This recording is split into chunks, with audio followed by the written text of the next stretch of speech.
Alhamdulillahi wa usalli wa usallim ala man bu'isa rahmatan lil alamin. Donc on disait, Allah dit subhanahu wa ta'ala, lorsque mes serviteurs t'interrogent à mon sujet, je suis proche, je réponds à l'appel de celui qui m'invoque. Ici, Allah subhanahu wa ta'ala n'a pas restreint l'exaucement de l'invocation.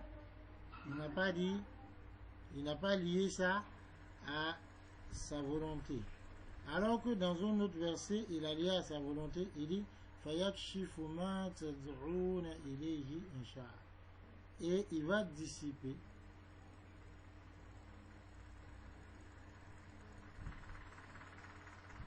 ce pourquoi vous l'invoquez Insha'A, s'il veut. Et ceci parce que le premier verset, le verset de Baqarah, où Allah dit lorsque mes serviteurs t'interrogent, monsieur, je suis tout proche, concerne l'invocation des croyants. Alors Allah subhanahu wa ta'ala ne l'a pas restreinte par la volonté, car l'invocation du croyant n'est pas rejetée, sauf si le croyant demande un péché ou une rupture de lien de parenté ou quelque chose qui va dans ce sens. Quant au deuxième verset où il y a Allah subhanahu wa ta'ala a restreint par la volonté, ce verset est venu au sujet de l'invocation des mécréants.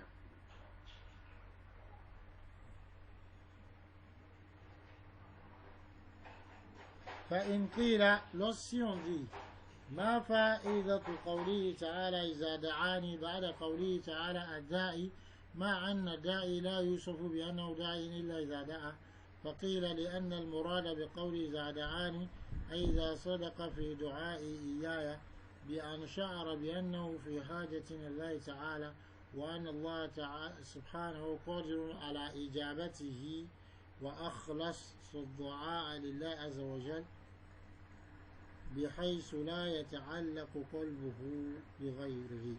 Bonjour, Tafsir Ibn Uthaymin.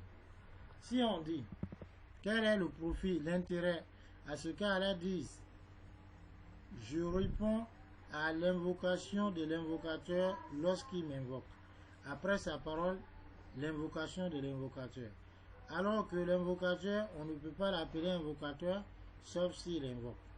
On dit car l'objectif voulu par sa parole lorsqu'il m'invoque, c'est dit s'il a été sincère dans son et véridique lorsqu'il va m'invoquer, c'est dit qu'il se rende compte qu'il a vraiment besoin d'Allah subhanahu wa ta'ala et que Allah subhanahu wa ta'ala est capable de l'exaucer et donc à partir de cela il soit sincère dans son invocation envers Allah subhanahu wa ta'ala, de telle sorte que son cœur ne soit lié à autre chose en dehors d'Allah subhanahu wa ta'ala.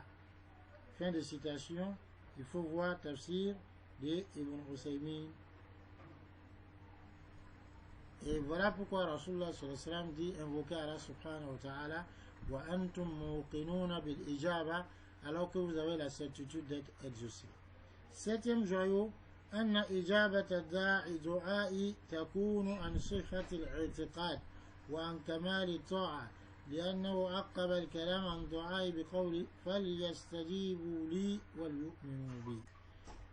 L'exaucement de l'invocation va se faire conformément à l'authenticité de la foi et de la conviction et à la perfection de l'obéissance. Voilà pourquoi lorsqu'Allah subhanahu wa ta'ala a dit qu'il va exaucer celui qui l'invoque, il a terminé par فَلْيَسْتَجِيبُوا لِي, qu'il réponde à mon appel, c'est-à-dire qu'il se plie à mes injonctions, وَلْيُؤْمِنُوا بِي, et croit en moi.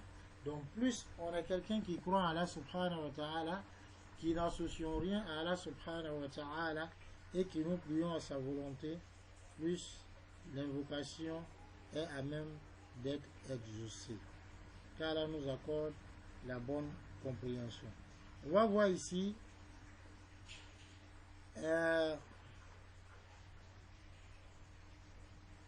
certaines éloquences que l'on peut retrouver dans le verset في توجيه الخطاب إلى رسول الله صلى الله عليه وسلم في قوله وإذا سألك عبادي عني فإني قريب ما لا يخفى من تشريفه ورفع محله. انظر تفسير أبي سعود. Yani lorsque Allah subhanahu wa ta'ala adresse alors la parole à Rasulullah sallallahu alayhi wa sallam dans sa parole, lorsque mes serviteurs t'interrogent à mon sujet, alors je suis proche. Il y a ici une mise en exergue de l'honneur et la supériorité de Rasulullah sallallahu alayhi wa sallam, ce qui ne peut pas être quelque chose de caché. قوله فإني قريب, lorsqu'Allah dit je suis proche, فيه تقريب الجواب وتنبيه على شدة قرب العبد من ربه في مقام الدعاء وإخباره سبحانه وتعالى بنفسه الشريفة دون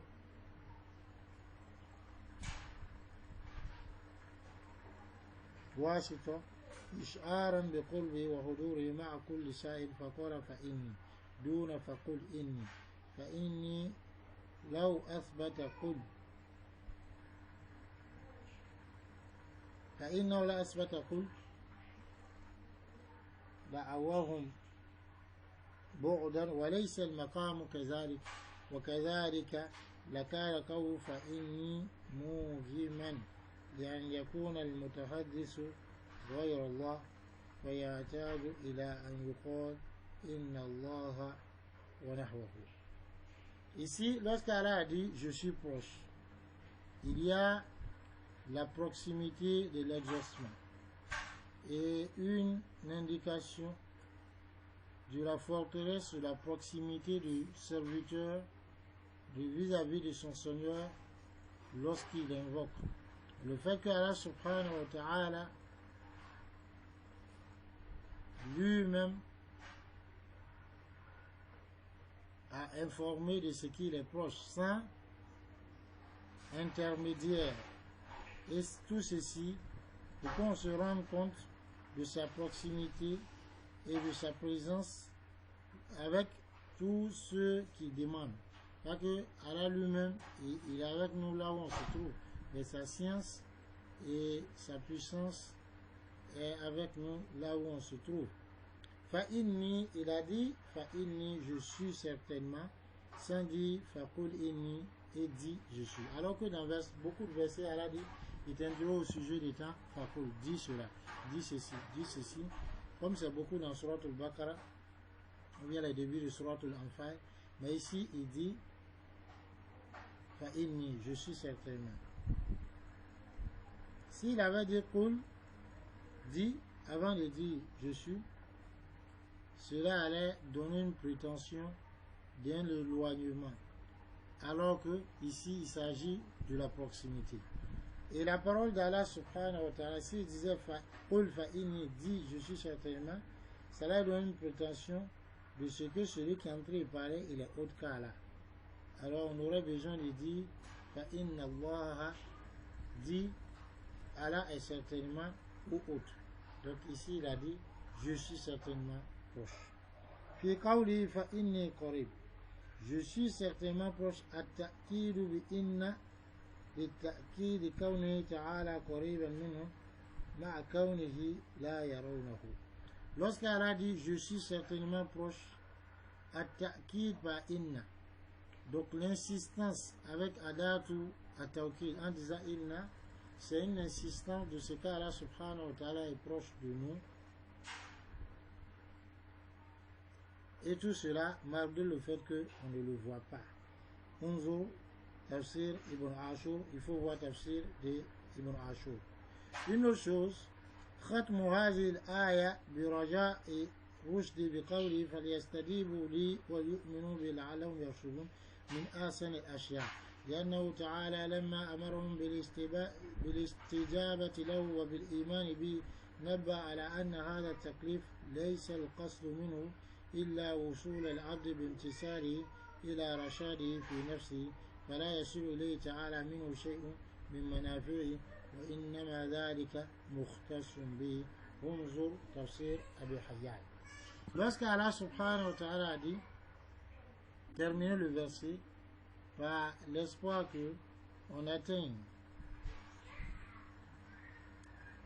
la bonne direction en disant la'allahum yarshudun, cela fait partie des plus belles choses. Car Allah subhanahu wa ta'ala, lorsque il nous a ordonné de lui répondre, c'est-à-dire en se pliant à ses injonctions et de croire en lui, il nous a informé de ce que cela, le but recherché par cela, c'est que le serviteur arrive par le fait de se conformer aux injonctions divines à la vraie guidée en soi-même, et que rien du profit de l'exaucement ou le fait que le serviteur se plie aux injonctions divines, rien parmi les profits de cela n'atteint Allah subhanahu wa ta'ala, mais ceci est spécifique aux serviteurs, comme vous dit que alors notre mécréance, si nous sommes mécréants, ne peut nuire en aucun cas à Allah, et notre adoration vis-à-vis d'Allah ne peut nous profiter. Car nous accorde bonne compréhension. À nous revoir la semaine prochaine avec le verset 100, l'exégèse du verset 187. Assalamu alaikum wa rahmatullah.